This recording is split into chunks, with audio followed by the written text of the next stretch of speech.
Cette semaine, une question d'Eva de Paris. En Europe, quel est le statut juridique de l'embryon humain?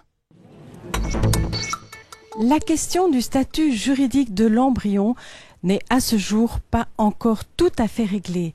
La preuve en est le dernier arrêt de la Cour européenne des droits de l'homme dans le cas Parillo contre Italie. En droit, on distingue généralement deux classes. Le droit des choses, des objets ou des personnes.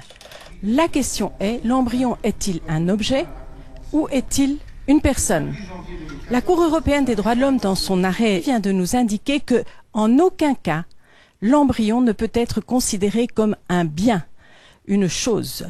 Alors, elle ne dit pas non plus que l'embryon est une personne. Donc, nous comprenons qu'on est encore en pleine réflexion et ce sont des questions qui sont douloureuses, à la fois pour les scientifiques que pour certaines problématiques telles que l'IVG et l'avortement. En effet, si l'embryon est une personne, est-ce qu'on peut aller encore jusqu'à l'interruption volontaire de grossesse?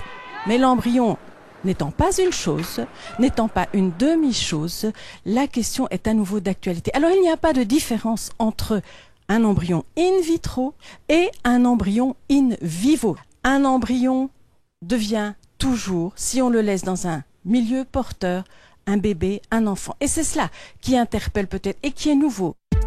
Si vous voulez poser une question, rendez-vous sur notre site ou sur nos pages des réseaux sociaux.